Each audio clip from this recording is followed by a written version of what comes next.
यहां कश्मीर में एक नया क्रिकेट स्टेडियम बनना है ताकि इंटरनेशनल मैच हो, आईपीएल के मैच हो, एक क्रिकेट का एकेडमी बनना है।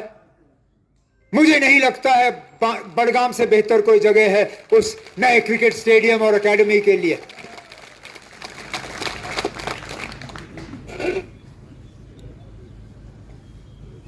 और इंशाल्लाह हम ये चीजें जिस तरह हमने बाकी, मैंने जैसे कहा, बुनियाद डाली, इसी तरह हम करते रहेंगे।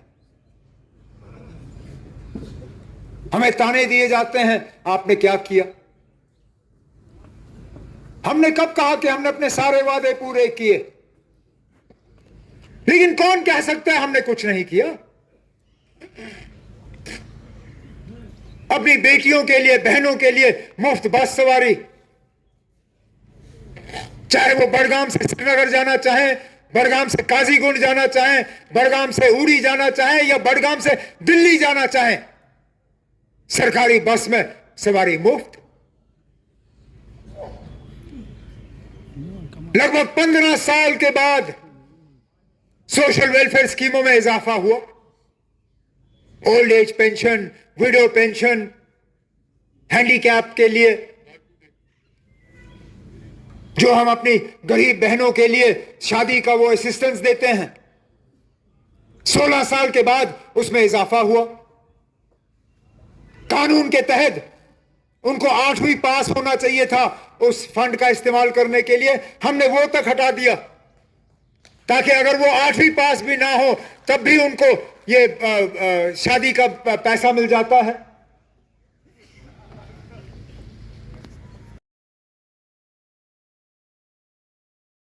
बुला दिया। अल्लाह का शुक्र है आज हमारे बच्चे अभी इम्तिहान कर रहे हैं, इम्तिहान के बाद उनकी छुट्टियां होंगी और छुट्टी के बाद नए क्लास में बैठेंगे। ये हमने किया। जब मां बाप अपने बच्चों को जायदाद देते थे, मकान, जमीन, या कोई भाई अपने बहन को, भाई अपने भाई को, खूनी रिश्तेदार जो हैं, जब अपने रिश्तेदार को मकान या जमीन देते थे, उनको उस पर टैक्स भरना होता था, स्टैंप ड्यूटी।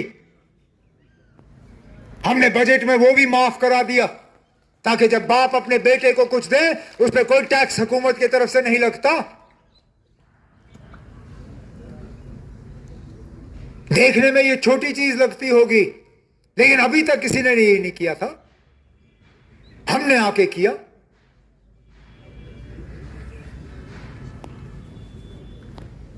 इसी चीज पे तो हमारे मुखालिफ फिर परेशान होते हैं, फिर तरह तरह के नारे हमारे खिलाफ इस्तेमाल होते। लेकिन मैं जानता हूं आप लोग इन चीजों से बह नहीं जाओगे। सोच समझ के अपने वोटों का इस्तेमाल कर लो, क्योंकि देखिए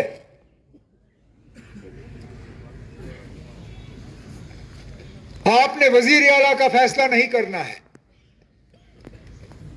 वजीर आला का फैसला 1 साल पहले हो गया है। बड़गाम के वोट से हुकूमत बनेगी नहीं, हुकूमत गिरेगी नहीं, लेकिन बड़गाम के वोट से बड़गाम के लोगों का मुस्तकबिल कैसे होगा वो तय होगा। और ऐसा भी नहीं है कि हमारी हुकूमत को बस 2-4 महीने रह गए, 4 साल और हैं। क्या ये 4 साल आप लोग गंवाना चाहते हो? अगर नहीं तो उसका इलाज आपके हाथ में है। आपने सिर्फ 11 तारीख को सुबह सवेरे बिस्मिल्लाह करके पोलिंग बूथ में जाना है, मशीन की तरफ देखना है, वहां पे दूसरे नंबर पे बटन होगा, बटन के पास यही हल का निशान होगा, वहां आगा सैयद महमूद साहब का नाम लिखा होगा। ना उससे ऊपर देखना है ना नीचे देखना है। बिस्मिल्लाह करो, बटन पे उंगली दबाओ, टी आवाज निकलेगी। और अगले 4 साल क्योंकि मैं आज भी अपने आप को आपका एमएलए समझता हूं, आपका एक एमएलए नहीं होगा। बाकी जगहों पे बेशक एक एमएलए है, बड़गाम असेंबली हलके में आपके 2 एमएलए होंगे।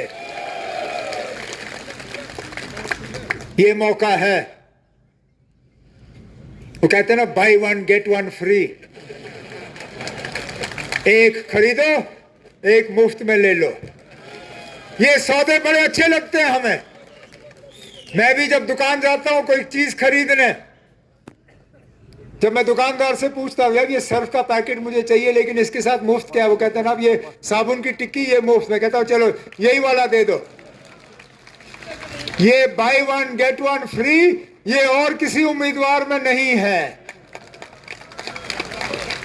बाकी उम्मीदवार अकेले, एक आगा महमूद साहब हैं, पूरी काबिना, एमएलएओं की फौज और एक वजीर आला, सब इनके साथ। तो बड़गाम के बेहतर मुस्तकबिल के लिए, बड़गाम के बेहतर मुस्तकबिल के लिए, हमारे नौजवानों के रोजगार के लिए, यहां की तरक्की के लिए, एक बड़गाम को मॉडल असेंबली हल्का बनाने के लिए आप लोग 11 तारीख को आगा महमूद साहब को यहां से कामयाब करके हमारे पास असेंबली में भेज दीजिए, इस उम्मीद के साथ कि आगा महमूद साहब का एक एक वोट। और मैं बस आखिर में 1 सेकंड, आखिर में अपने तमाम साथियों को देखिए ना, अब बैठो 1 सेकंड, बैठो 1 सेकंड। 5 बजे शाम तक ये याद रखिए, 5 बजे शाम तक कोई जीता हुआ नहीं होता। कोई वोट डालने से पहले इलेक्शन नहीं जीतता। हमें इस गलतफहमी में नहीं रहना चाहिए कि इस इलेक्शन का नतीजा हो गया है। ये 2 दिन रह गए हमें, कल का दिन और परसों का। हमारे मुखालिफ जो हैं वो बड़े शातिर हैं, वो तरह तरह के हरबे इस्तेमाल करेंगे। हमें जगह जगह पहुंच के अपनी बात जो है वोटरों तक पहुंचानी होगी।